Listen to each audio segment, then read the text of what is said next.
ఈరోజు కార్తీక దీపం సీరియల్లో తాత అవుట్ హౌస్లో అయితే సూరజ్కి చాలా ఇబ్బంది అవుతుంది కదా, తను ఇంకెక్కడైనా ఉంటాడులే అని జ్యోత్స్న అంటుంది. ఇబ్బందులు ఏమి లేకుండా తనకు కావలసిన సౌకర్యాలన్నీ చేసేసాను అని శ్రీమన్నారాయణ అంటాడు. నేను ఇక్కడ ఉండలేను సార్ అంటాడు సూరజ్. ఎందుకు ఉండలేవు అంటాడు దశరథ. ఎందుకంటే నేను ఇక్కడ ఉంటే మీకే ఇబ్బంది సార్. మంచిది, ఈ దరిద్రుణ్ణి ఎక్కడ ఈ కాంపౌండ్లో పెడతారా అని తెగ చేస్తున్నాను అని జ్యోత్స్న అనుకుంటుంది. చూడు సూరజ్, నేను నీ బాధ్యత తీసుకోవట్లేదు, నీకు హెల్ప్ చేస్తున్నాను అంతే. నువ్వు ఎన్నాళ్ళు కావాలంటే అన్నాళ్ళు ఉండొచ్చు. ఇది నీకు నచ్చలేదనుకో, లేదా ఇంతకంటే పెద్ద రెసిడెన్స్ దొరికిందనుకో, అప్పుడు నువ్వు వెళ్ళిపోవచ్చు అని శ్రీమన్నారాయణ అంటాడు. అని తాత అంటే అయినా కూడా అని సూరజ్ అంటూ ఉంటే, ఏంటి సూరజ్, నీకు కన్వీనియంట్గా ఉంటుందని తాత అలా చెప్తే ఉండడం మానేసి నసుకుతావేంటి? నెత్తి మీద మొమాటం అసలుకే మోసం అన్నట్టు అది నీలాంటి వాడే ఎవడో చెప్పాడు అని కార్తీక్ అంటాడు. అది కాదు బ్రదర్ అని సూరజ్ అంటాడు. ఏది కాదు? మహా అయితే నీ బట్టలు ఉంటాయి అంతే కదా. ఫ్రెండ్కి ఫోన్ చేసి బైక్ తీసుకొని ఇక్కడ తెచ్చేయమని చెప్పు అని కార్తీక్ అంటాడు. ఏదో ఒకటి చెయ్యి అని నెమ్మదిగా జ్యోత్స్న అంటుంది. ఒరేయ్, అతనికి ఇష్టం లేనప్పుడు ఎందుకురా బలవంత పెడతావు? అందరి కేసులు వాదించడం బావకు అలవాటేలే. అవును మరి, మా అత్త కూతుర్ని మా తాతని కాపాడిన మనిషికి సహాయం చేయడం నా ధర్మం అనుకుంటాను. ఏమత్తా తప్పా అని అడుగుతాడు కార్తీక్. తప్పు కాదు అంటుంది సుమిత్ర అంటుంది. మామయ్య తప్పా అని అడిగితే తప్పు కాదు అంటాడు. తాత తప్పా అని అడుగుతాడు కార్తీక్. తప్పు కాదు, అస్సలు తప్పు కాదు అని అంటాడు శ్రీమన్నారాయణ. ఒకే విషయాన్ని ఇంతమంది కలిసి బలపరిచినాక అది తప్పు కాదు. బ్రదర్, నువ్వు అవుట్ హౌస్లో ఉంటావు అంతే అని కార్తీక్ అంటాడు. ఉండనని చెప్పుంటే బాగున్ను అని జ్యోత్స్న చిన్నగా అంటుంది పారిజాతంతో. వాడు అసలే తిక్కలోడు, ఉండనని చెప్తాడు అని అంటుంది పారిజాతం. సరే బ్రదర్. అవుట్ హౌస్లో ఉన్న దీప కార్తీక్ మొగుడయ్యాడు దీపకి. ఇప్పుడు ఈ సూరజ్ గాడు జ్యోత్స్నకి మొగుడు అవ్వడు కదా. నేనేటి అలా ఆలోచిస్తున్నాను అని పారు అనుకుంటుంది. పారు, ఏంట్రా అని అంటుంది పారిజాతం. పారు, తాళాలు ఎక్కడున్నాయి? తాళాలు ఇచ్చావంటే సూరజ్ చేత అడుగు పెట్టిస్తాను అని అంటాడు కార్తీక్. ఇంకా నయ్యం, పాలు పొంగించలేదు అని అంటుంది పారిజాతం. ఆ ఏర్పాట్లన్నీ నేను చేశాను పారిజాతం. బ్యాచిలర్ కదా, కొబ్బరికాయ కొట్టి దేవుడికి దండం పెట్టుకుంటే సరిపోతుంది అని శ్రీమన్నారాయణ అంటాడు. అంతే సార్.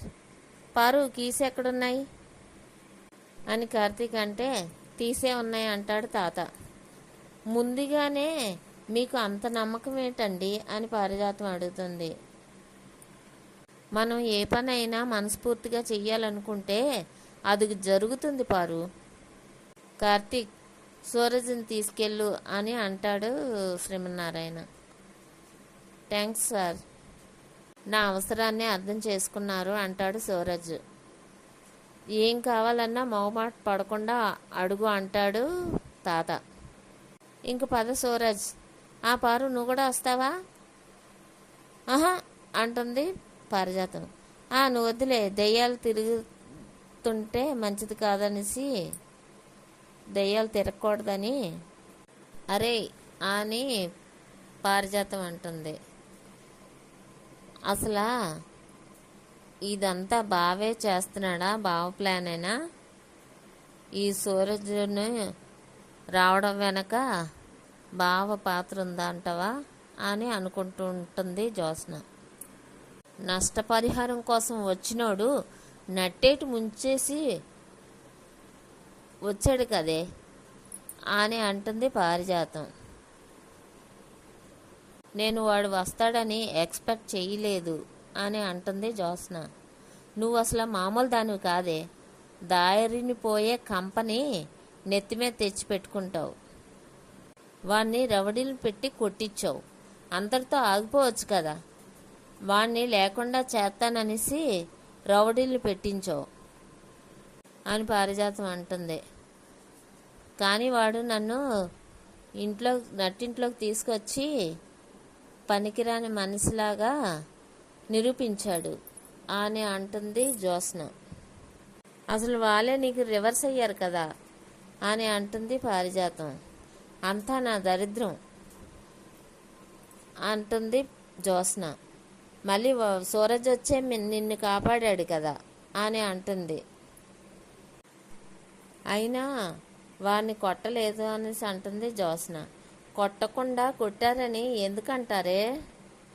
ఇల్లు అడిగి రమ్మంటావా? జరగాల్సిన నష్టం ఎలాగా జరిగిపోయింది కదా అని జ్యోత్స్న అంటుంది. జ్యోత్స్న, భోజనానికి రా అని సుమిత్ర పిలుస్తుంది. వస్తున్నాను మమ్మీ అని సుమిత్రకు సమాధానం చెప్పి, మనం వీలైనంత తొందరలో వాడిని ఇక్కడి నుంచి పంపించేయాలి అని అంటుంది జ్యోత్స్న. మన వల్ల అవుతుందా అంటుంది పారిజాతం. అవుతుంది గ్రాని అంటుంది జ్యోత్స్న. దీప తీసుకెళ్ళి ఆఫీస్లో పెడితే బావ తీసుకొచ్చి అవుట్ హౌస్లో పెట్టాడు అని అంటుంది జ్యోత్స్న. అయితే ఇప్పుడు ఏం చేద్దాం అంటుంది పారిజాతం. ముందెళ్ళి మనం భోంచేద్దాం అంటుంది జ్యోత్స్న.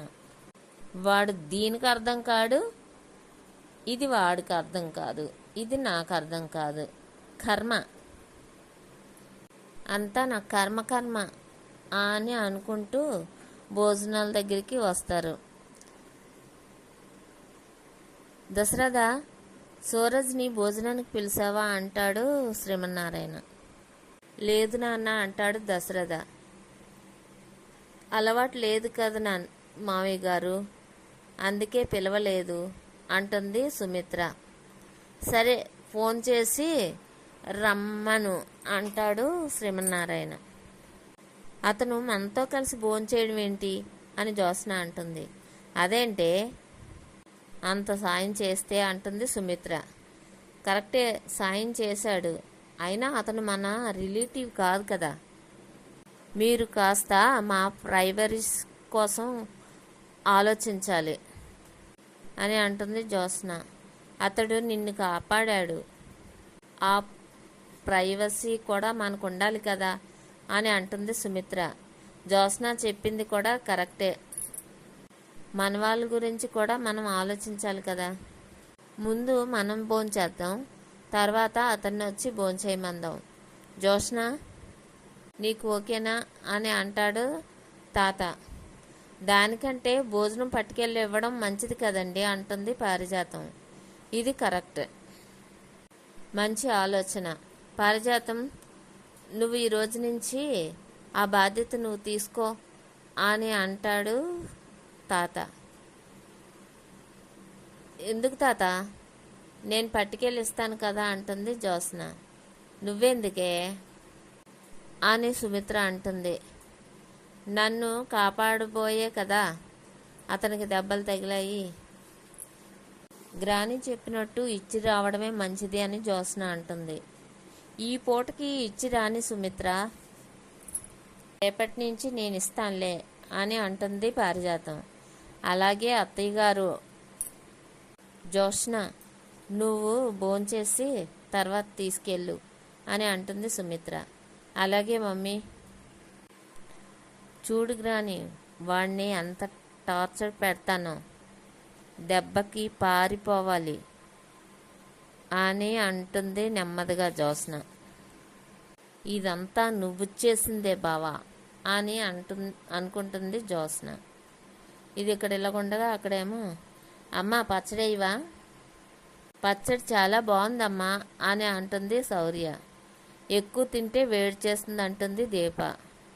ఇప్పుడేం వేడిగా లేదు కదా అంటుంది శౌర్య. వేడి చేసేది ఇంట్లో కాదు, ఒంట్లో అని అంటుంది దీప. అయితే సర్లే, పప్పే తింటానులే అంటుంది శౌర్య. అమ్మా ఏంటి, ఏం అలా ఉన్నావు, అంత సైలెంట్గా తింటున్నావు అంటాడు కార్తీక్. ఇల్లు వదిలిపెట్టి వెళ్ళి ఎన్నాళ్ళో అయినట్టుందిరా, మన ఇంట్లో కూర్చొని భోంచేసే తృప్తి ఎక్కడైనా మన ఇంట్లో ఉన్నంతగా అనిపించదు అని అంటుంది. ఎంతైనా పరా ఇల్లే కదా అని అంటుంది కాంచన. పరా ఇల్లు ఏంటమ్మా, నీకు పుట్టిల్లు అయితే అని అంటాడు కార్తీక్.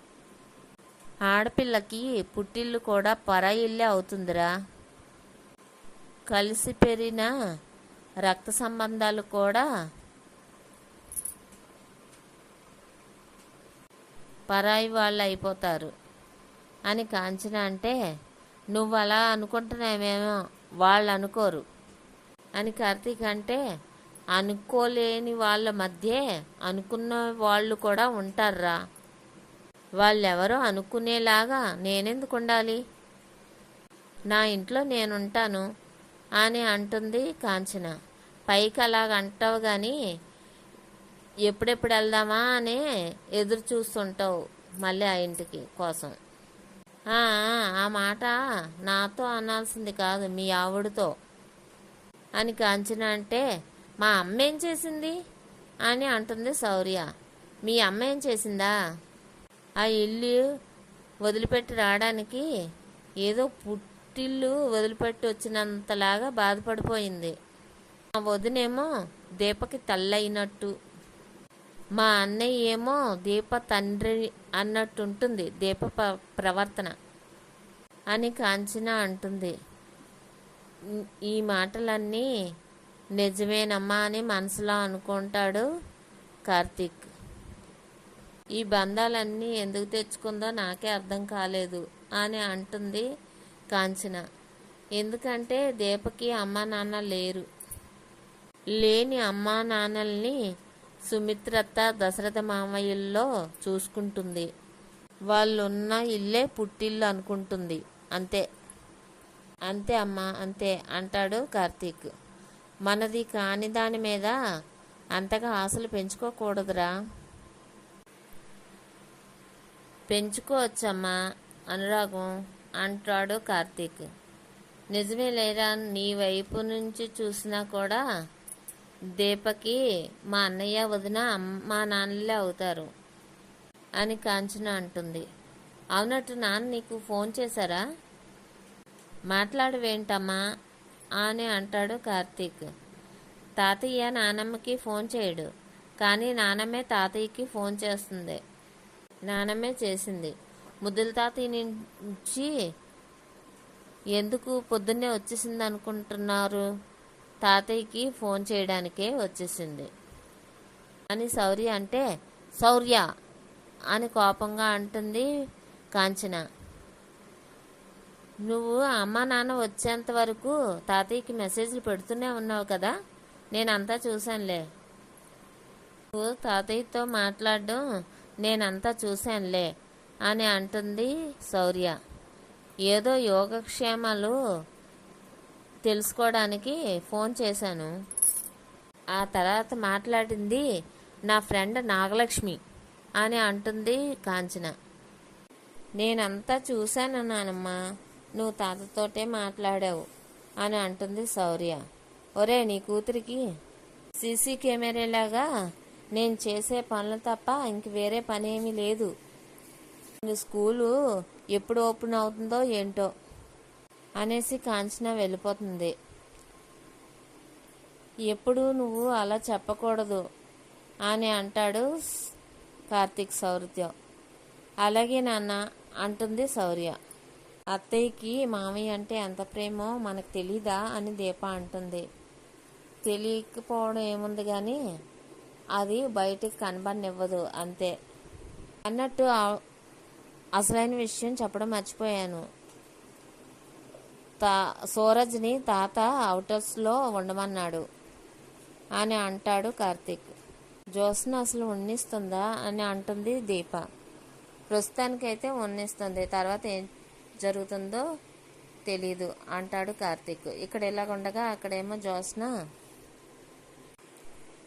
బాబు సూరజ్ తలుపు తీయు, నీకోసం పువ్వ తెచ్చాను అని అంటుంది జ్యోత్స్న. కానీ తలుపు తీయపోగానే లోపలికి వెళ్ళి వీడు ఎక్కడికి పోయాడు అని వెతుకుతుంది. వెతుకుతూ వంటగదిలోకి వస్తుంది జ్యోత్స్న. ఏంట్రా ఇది అని అంటుంది. నేను చూస్తున్నది నిజమేనా అని కోపంగా అడుగుతుంది జ్యోత్స్న. హాయ్ అంటాడు సూరజ్.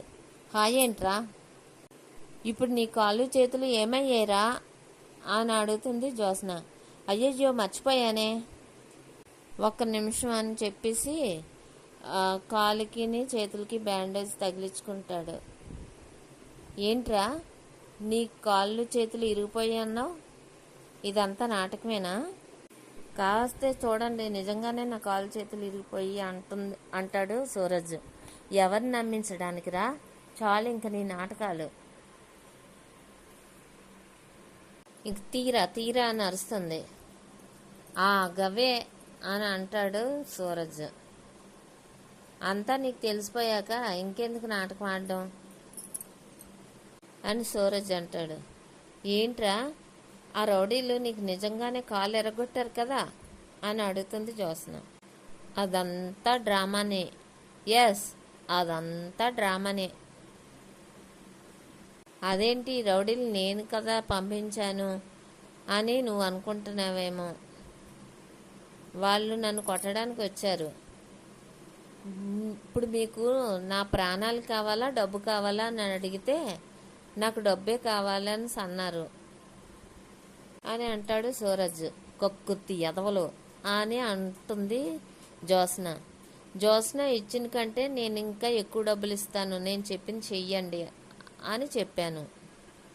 డబ్బుకు అమ్ముడుపోయేవాడికి నీతి న్యాయం ఉండదు కదా. నీ కుక్కల్ని నీ మీదకి ఉసుగలిపాను. ఒక కిడ్నాప్ డ్రామాని ఆడి కాకపోతే పెద్ద అయినా ఉంటాడనుకోలేదు. బట్ అది నాకు బెనిఫిటే అయ్యింది అంటాడు సూరజ్. నువ్వెంత మోసగాడివా, నమ్మించి మోసం చేయడం అన్యాయంరా అని అంటుంది జ్యోత్స్న. మోసాల కోసం నువ్వు మాట్లాడవా అని అంటాడు సూరజ్. గిఫ్ట్ షాపులో అన్యాయంగా మోసం చేసింది నువ్వు, క్యాబ్ ఎక్కించి రోడ్డు మీద వదిలేసింది నువ్వు, నా స్టాల్ని నాశనం చేసింది నువ్వు, ఆఖరికి రౌడీలతో నన్ను కొట్టించింది కూడా నువ్వే. అఫ్కోర్స్ నాకు చెయ్యికి దెబ్బ గట్టిగానే తగిలిందనుకో, నొప్పి తగ్గిపోయాక కొన్ని అవసరాల కోసం కంటిన్యూ చేశాను నొప్పున్నట్టు అని సూరజ్ అంటాడు. ట్రై, ఇప్పుడే నీ పని చెప్తాను అని అంటుంది జ్యోత్స్న. ఆగవే, నేను లైఫ్లో 3 కండిషన్లు పెట్టుకున్నాను. నేను లైఫ్లో ఎవరి జోలికి వెళ్ళను అని మొదటి కండిషన్ పెట్టుకున్నాను. సెకండ్ది, నా జోలికి ఎవరైనా వచ్చినా వదిలిపెట్టను. థర్డ్ థింగ్, నన్ను ఎవరైనా టచ్ చేశాడనుకో వాణ్ణి లైఫ్లో వదిలిపెట్టను. నువ్వు నన్ను మాటలతో కొట్టావు, మనసులతో కొట్టించావు, చివరికి చేతితో కూడా కొట్టావు. నెక్స్ట్ డైలాగ్ చెప్పాల్సిన అవసరం లేదు, ఎందుకంటే నీకు అర్థమైపోతుంది. నువ్వు పంపించిన రౌడీలే నీ మీదకి వస్తే నేను కాపాడాల్సి వచ్చింది అని సూరజ్ అంటాడు. అంతా బాగానే ఉంది. నన్ను మోసం చేసావు, నా ఫ్యామిలీని మోసం చేసావు. నీకు అవకాశం ఇచ్చిన దీపని మా బావని కూడా మోసం చేసావు. అన్నీ ఓకే. ఇన్ని చేశాక ఈ ఇంట్లో ఉండాల్సిన అవసరం ఏంట్రా అని జ్యోత్స్న అడుగుతుంది. భయం. నేను బయట ఉన్నాను అనుకో, ఈ రౌడీని కాకపోతే ఇంకో రౌడీని పంపిస్తావు, ఈరోజు కాకపోతే ఇంకో రోజు పంపిస్తావు. నాకు డైలీ అర్టింగ్ లైఫ్ అవసరమా? అదే నేను నీ కాంపౌండ్లో ఉన్నాను అనుకో, నువ్వేమీ చెయ్యలేవు. ఒకవేళ ఏదైనా ప్లాన్ చేసినా నన్ను ఎలా కాపాడుకోవాలో నాకు బాగా తెలుసు అని సూరజ్ అంటాడు. నువ్వు తెలివైన వాడు అనుకున్నాను, కానీ మరీ అంత భయస్థుడు అనుకోలేదు అని అంటుంది జ్యోత్స్న. అయినా నీ గురించి ఎంత తెలిసాక నేను నిన్నెందుకు వదిలిపెడతాను? ఇప్పుడే ఇంటికి వెళ్ళి అందరికీ చెప్పేస్తాను. నా కంటికి కనిపించకుండా నేను ఇక్కడి నుంచి పంపించేస్తాను.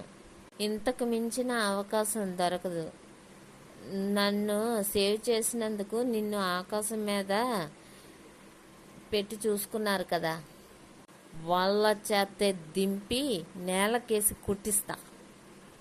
నమ్మించి మోసం చేసినందుకు, నా మీద రౌడీల్ని పంపించినందుకు నీకు పోలీసులకి అప్పచెప్పుతాను. మిస్టర్ సూరజ్ స్ట్రీట్ వెండర్ కాదు, స్ట్రీట్ రౌడీ అని ముద్ర వేసి జైలుకి పంపిస్తాను. నీ చాప్టర్ క్లోజ్ అయిపోయిందిరా. చాప్టర్ క్లోజ్ అయిపోయింది. నువ్వు డైరెక్ట్గా వచ్చి శివంగి నోట్లోనే తలపెట్టావు. నిన్ను దీపే కాదు, ఆ దేవుడు కూడా కాపాడలేడు. జస్ట్ 2 minutes వెయిట్ చేయి, నీకు లైఫ్ టైం చూపిస్తాను అని అంటూ వెనక్కి తిరుగుతుంది జ్యోత్స్న. హలో బేబీ, నీకు లైవ్లో టెలికాస్ట్ అయినా రీల్ చూపిస్తాను. నీ ఫ్యాన్స్ ఈ రీల్ చేశారు, నువ్వు చూడాల్సిందే అని చెప్పేసి చూపిస్తాడు. నేను ఒక రౌడీని, నన్ను సూరజ్ గారిని చంపమని డబ్బులు ఇచ్చారు. ఇంతకంటే ముందు చెయ్యి విరగొట్టమంటే విరగొట్టాను. ఇప్పుడు ఈ నిజాన్ని ఎక్కడ చెప్పమన్నా అక్కడికి వచ్చి చెప్తాను అని అంటాడు రౌడీ. సెల్ఫ్ ఇంట్రడక్షన్ డ్రామా ఎలా ఉంది అని అంటాడు సూరజ్. 1000 వాళ్ళ గట్టిగా పేలినట్టుంది. వెళ్ళు, మీ నానమ్మని, తాతని, అమ్మని అందరికీ వెళ్ళి చెప్పు. నేను కూడా నీకంటే ముందే ఈ వీడియోని మీ వాళ్ళకి, అలాగే ఆఫీస్లో ఉన్న గ్రూప్కి పంపిస్తాను. నన్ను రౌడీ అని ముద్ర వేసి నాకు పోలీసులకి అప్పచెప్తానన్నావు కదా, ఇప్పుడు నేను అదే పని చేస్తాను అని అంటాడు సూరజ్. ఈ ఎపిసోడ్ ఈరోజు ఇంతటితో ముగుస్తుంది.